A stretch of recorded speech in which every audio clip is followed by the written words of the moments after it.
Tafsir Al-Azhar karya Profesor Dr. Hamka, ayat 165 kepada ayat 168 dari surah Ali Imran. Bismillahirrahmanirrahim.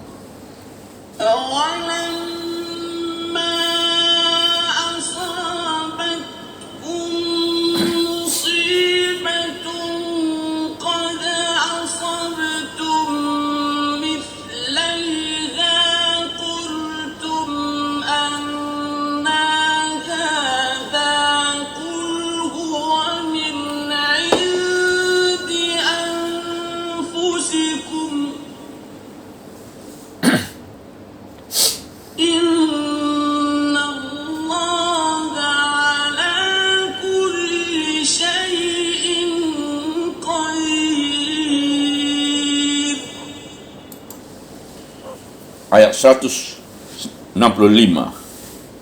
Apakah ada waktu kamu ditimpa suatu malapetaka, padahal kamu telah menang 2 kali?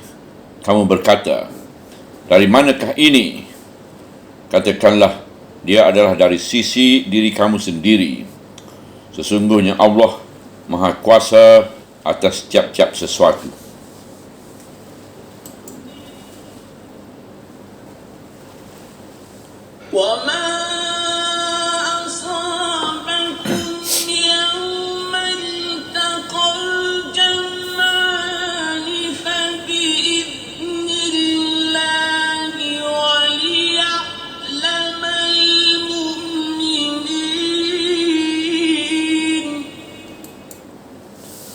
Ayat 166.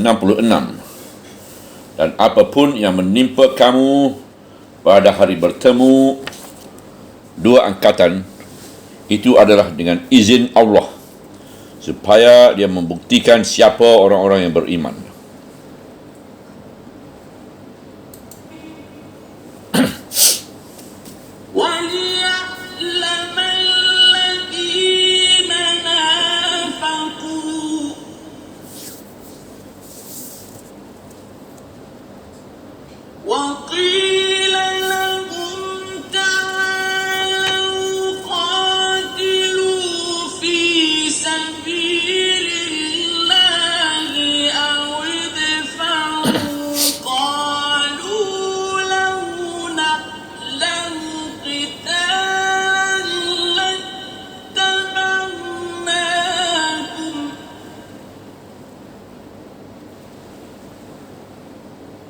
هم للكفر يومئذ أقرب منهم للإيمان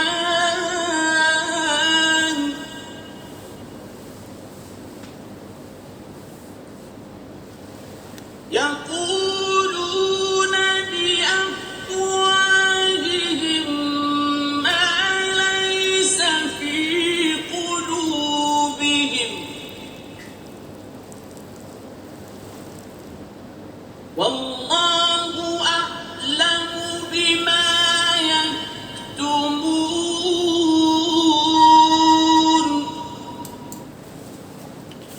Ayat 167.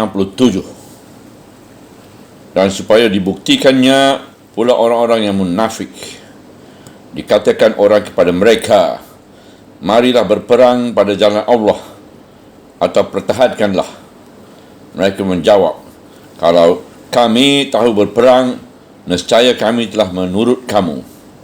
Pada hari itu, mereka itu terlebih dekat kepada kufur daripada kepada iman. Mereka katakan apa yang tidak ada dalam hati mereka, dan Allah lebih tahu apa yang mereka sembunyikan.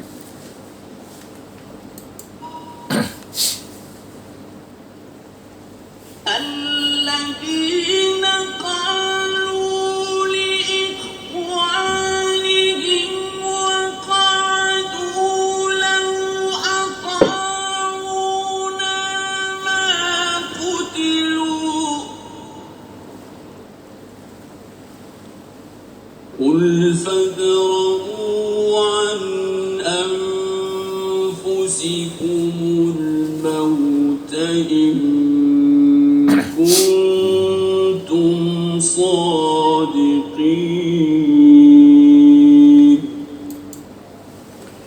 Ayat 168, iaitu mereka berkata kepada kawan-kawannya sambil mundur, kalau mereka itu menuruti kita, tidaklah mereka akan terbunuh.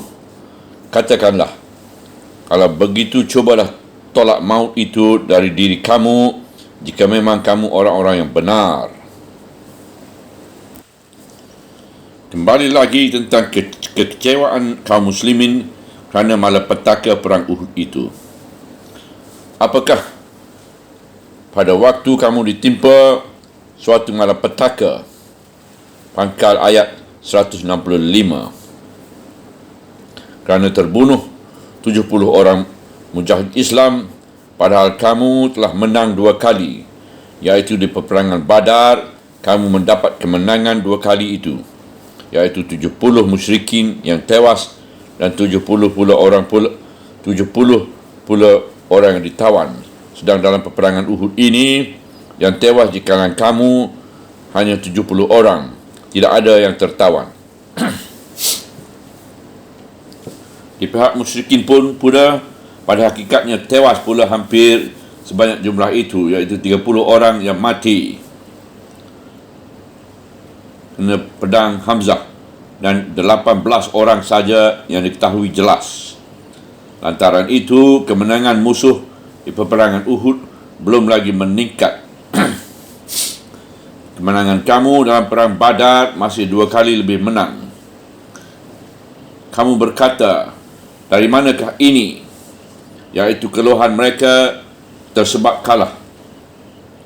Dari manakah kekalahan ini? Apa sebab mereka jadi kalah? Katakanlah, dia adalah dari sisi diri kamu sendiri. Artinya, kekalahan kamu di Uhud bukanlah salah orang lain, tapi dari sebab kealpaan kamu jua. Sesungguhnya Allah Maha Kuasa atas tiap-tiap sesuatu. Hujung ayat 165.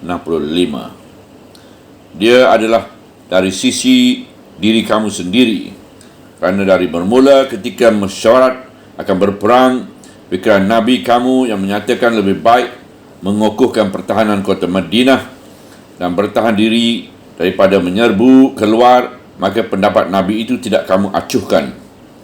Padahal itulah pendapat yang benar. Dan sampai di medan perang, siasat perang yang telah digariskan oleh Nabi kamu tidak perlu kamu turuti, sehingga yang menjaga pertahanan lereng bukit dengan panah meninggalkan posnya. Oleh sebab itu, kalau kamu kalah, adalah itu dari kesalahan yang timbul dari dirimu sendiri. Allah Maha Kuasa untuk memperhatikan akibat dari kesia-siaanmu. Dan apapun yang menimpa kamu pada hari bertemu dua angkatan, itu adalah dengan izin Allah. Pangkal ayat 166. Artinya, sudahlah dapat difahamkan dan masuk akal jika kamu kalah. Sejak tanda-tanda sudah tampak sejak semula. Kalau Allah tidak mengizinkan kamu kalah pada waktu itu, hal itu tidak wajar. Adakah wajar suatu angkatan perang yang sejak semula tidak patuh kepada komando pimpinan perangnya mendapat kemenangan, supaya dia membuktikan siapa orang-orang yang beriman? Ujung ayat 166. Maka dengan sebab hebatnya pertempuran di Uhud itu, dalam hal ada yang berperang mengejar keuntungan diri sendiri, terbukti pula yang setia memegang iman dengan teguhnya, menyerahkan dirinya untuk membela Rasulullah, dan yang berkejar menuju syuhada, bahkan yang pincangnya yang tak sempat mandi janabah kerana menyambut seruan Rasul untuk berperang di fisabilillah. Sebab itu kekalahan Uhud adalah satu saringan iman yang penting sekali.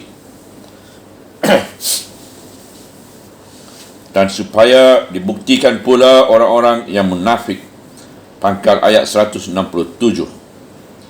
Kata munafik berasal dari kata nafak, artinya lubang di bawah tanah, mempunyai dua wajah hidup. Hidup yang nyata keluar serupa dengan orang beriman, sejalan dan seiring.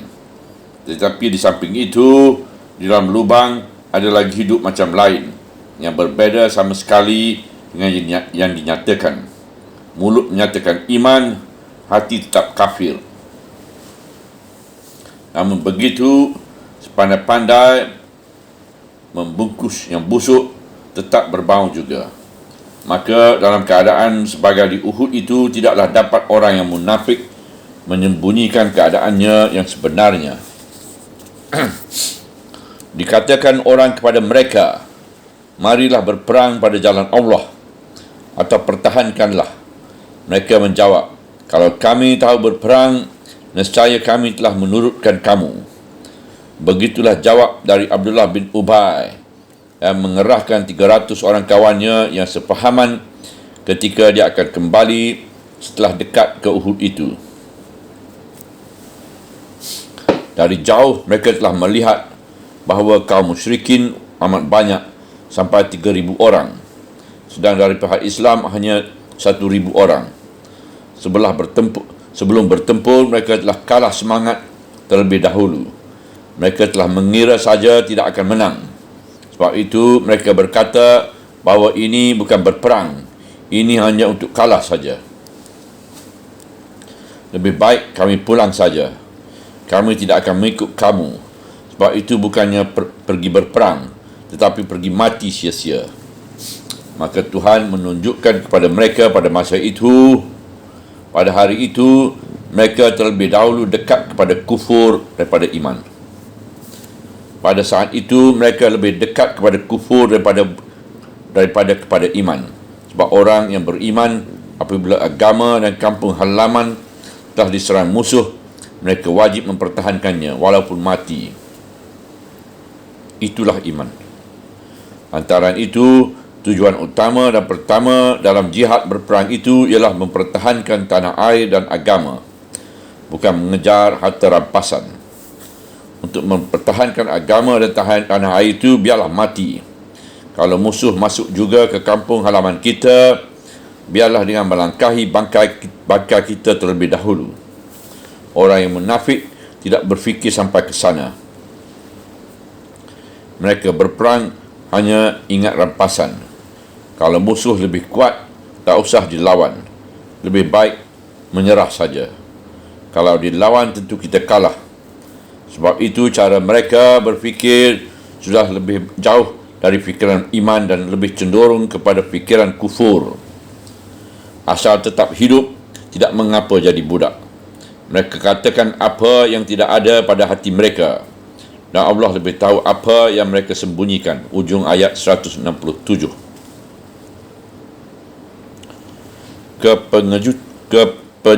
Kecutan ini tidak mereka keluarkan dengan mulut untuk menyembunyikan perasaan yang sebenarnya, iaitu ketakutan.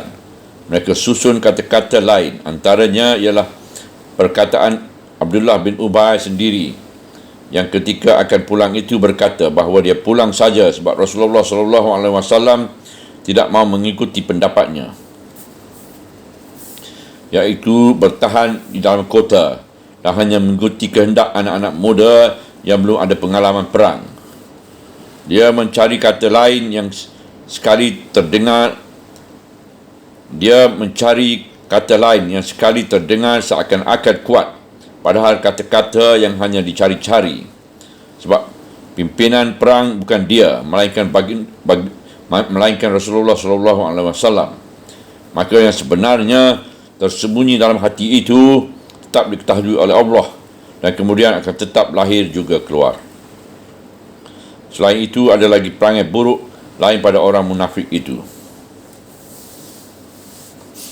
Mereka berkata kepada kawan-kawannya sambil mundur, kalau mereka itu menuruti kita, tidaklah mereka akan terbunuh. Pangkal ayat 168. Setelah selesai perang dan ternyata memang terbunuh dalam kalangan kaum muslimin 70 orang, mulailah kembali Abdullah bin Ubay dengan pengikut-pengikutnya yang mundur itu dan berkata bahawa sikap mereka kembali itu memang tidak salah. Cuba kalau yang lain-lain menuruti langkah mereka, terutama orang-orang yang telah tewas itu, tentu tidak akan tewas. Perkataan begitu pun adalah satu kata yang timbul dari bobrok batin dan rusaknya jiwa. Sepatutnya hendaklah mereka takziah menawarkan hati orang yang kematian keluarga di medan perang, bukan berkata demikian.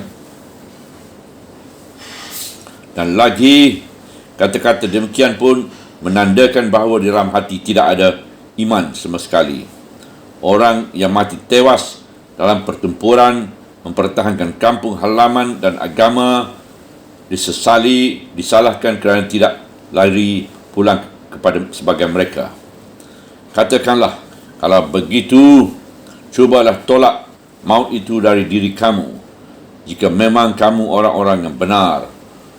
Ujung ayat 168.